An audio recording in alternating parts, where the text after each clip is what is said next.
Hello hello hello welcome back to our little world. तर आजच्या या व्हिडिओमध्ये आपण बघणार आहोत की न्यूबॉर्नसाठी हॉस्पिटल बॅगमध्ये काय काय पॅक करायचं. जर तुम्ही तुमच्या थर्ड ट्रायमेस्टरमध्ये असाल किंवा लवकरच तुम्ही घरी न्यूबॉर्नचं वेलकम करणार असाल तर हा व्हिडिओ नक्कीच तुमच्यासाठी. चला तर मग सुरू करूया. Number 1, स्वॅडल wraps. बेबी खूप छोटं असतं आणि ते सतत सुसू करत राहतं, त्यामुळे तुम्हाला ॲटलिस्ट 10 ते 15 स्वॅडल रॅप्स किंवा दुपटी बॅगमध्ये पॅक करावी लागतील. ही स्वॅडल रॅप रेडीमेड भेटतात किंवा तुम्ही तुमच्या घरातल्या जुन्या साड्या, आईच्या जुन्या साड्या ज्या कॉटनच्या मऊ सुतीच्या असतात त्या तुम्ही त्याची दुपटी बनवू शकता. Number 2, muslin burp cloths. Muslin burp cloths किंवा कॉटनचे जे हँकीज असतात ते तुम्ही बॅगमध्ये पॅक करू शकता. जेव्हा कधीही बाळ फीड करतं तेव्हा कंपल्सरी त्याला आपल्याला बर्पिंग करावं लागतं. सो बर्पिंग केल्यानंतर कधी कधी थोडंसं दूध बाहेर येतं, त्यामुळं ते क्लीन करण्यासाठी किंवा बाळाला स्पॉन्ज बाथ देण्यासाठी तुम्ही हे बर्पिंग क्लोथ्स किंवा हँकीज यूज करू शकता. Number 3, bowl and spoon.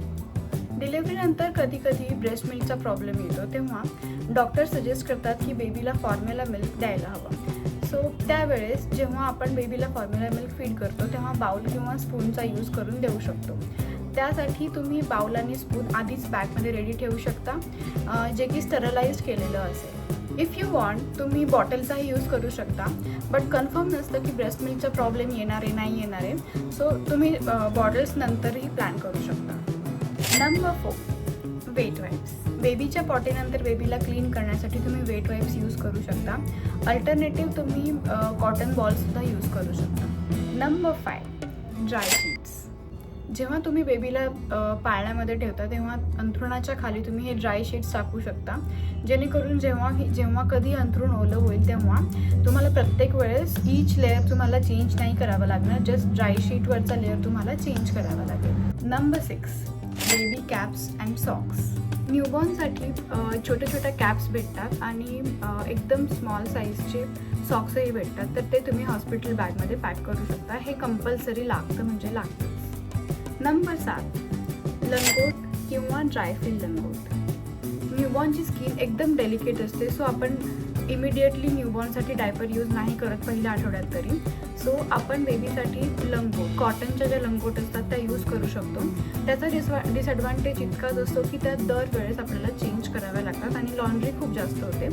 So हॉस्पिटलमध्ये नेण्यासाठी तुम्ही ॲटलिस्ट 10 ते 12 कॉटनच्या लंगोट अँड इफ कम्फर्टेबल तुम्ही ड्रायफिल लंगोटही यूज करू शकता. If you want for safer side तुम्ही डायपरसुद्धा बॅगमध्ये पॅक करू शकता, बट मोस्टली आपण फर्स्ट वीकमध्ये किंवा स्टार्टिंगच्या फेजमध्ये आपण बेबीजना डायपर यूज नाही करत. Number 8, baby towels. जेव्हा कधी तुम्ही बेबीला स्पॉन्ज बाथ देता तेव्हा बेबी टॉवलमध्ये रॅप करून तुम्ही बेबीला पॅड ड्राय करू शकता. Number 9, blankets. न्यूबॉर्नला कोझी ठेवण्यासाठी ॲज पर सीझन तुम्ही ब्लँकेट बॅगमध्ये पॅक करू शकता. Number 10, baby carrier. खरं सांगायचं तर बेबी कॅरियरचा इतका यूज नाही होत. बेबी खूप छोटं असतं आणि कॅरियर इतकं मोठं असतं, सो ट्रॅव्हलिंगमध्ये बेबीला स्टडी ठेवण्यासाठी ते यूजफुल नाही आहे. सो जस्ट जेव्हा तुम्ही तुमच्या घरी जेव्हा तुम्ही एंटर करत असता तेव्हा तुम्ही बेबी कॅरियर यूज करू शकता, but it is not mandatory. Number 11, sanitizers.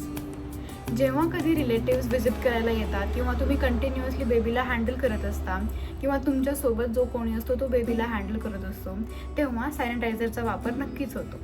Number 12, extra plastic bags. जेव्हा तुम्ही हॉस्पिटलमध्ये असता तेव्हा ड्राईंग वॉशिंगची झंझट नको म्हणून यूज्ड कपडे, बेबीजचे यूज्ड कपडे ठेवण्यासाठी तुम्ही या एक्स्ट्रा प्लास्टिक बॅग्स यूज करू शकता. नंबर 13, बेबी रॉम्पर्स किंवा झबला. स्टार्टिंगच्या पिरियडसाठी जेव्हा बेबी हॉस्पिटलमध्ये असतं किंवा पहिले 15 दिवस 20 दिवस डॉक्टर सजेस्ट करतात की बेबीला स्वॅडल रॅप करून ठेवायला हवं, बट इफ यू वॉन्ट तुम्ही बेबीला काही ड्रेसेस घालूनही स्वॅडल रॅप करू शकता. सो तुम्ही तुमच्या हॉस्पिटल बॅगमध्ये बेबी रॉम्पर्स किंवा जे मस्लिन क्लोथचे झबले असतात तुम्ही ते पॅक करू शकता. Number 14 and the last one, home coming dress.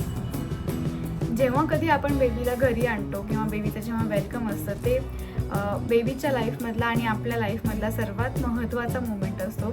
So बेबीसाठी welcome cloth नक्कीच तुम्ही बॅगमध्ये पॅक करा. आय सजेस्ट की एक ड्रेस पॅक करण्यापेक्षा 2 ते 3 ड्रेस पॅक करा, जेणेकरून ऐन मोमेंटला तुम्हाला घाई होणार नाही. जेव्हा कधी ड्रेस खराब होईल किंवा ड्रेस बसणार नाही तेव्हा तुम्ही अल्टरनेट ड्रेस यूज करू शकता. That's it.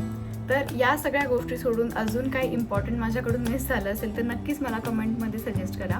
आणि या सगळ्या गोष्टी बॅगमध्ये पॅक करायला विसरू नका, कारण आफ्टर डिलेवरी आपलं डोकं काम करत नाही, आपण या सगळ्या गोष्टीमध्ये लक्ष देत नाही, आपलं लक्ष फक्त बेबीवर असतं. सो आपल्यासोबतचा जो माणूस आहे त्याची धावपळ होऊ नये किंवा खूप घाई गडबड होऊ नये म्हणून या सगळ्या गोष्टी आधीच बॅगमध्ये पॅक करणं खूप इम्पॉर्टंट आहे. So would be new moms, all the best for your new journey. Video आवडला असेल तर नक्कीच लाईक, कॉमेंट अँड सबस्क्राईब करा. आणि तुमच्या ज्या काही new would be mom friends आहेत त्यांना नक्की शेअर करा. भेटूया नेक्स्ट व्हिडिओमध्ये. Bye bye. जर तुम्ही तुमच्या थर्ड ट्रायमेस्टरमध्ये असाल तर हा व्हिडिओ नक्कीच तुमच्यासाठी. मग तुम्हाला ॲटलिस्ट 15 स्वॅडल रॅप्स तुम्हाला बॅगमध्ये पॅक करावे लागतील.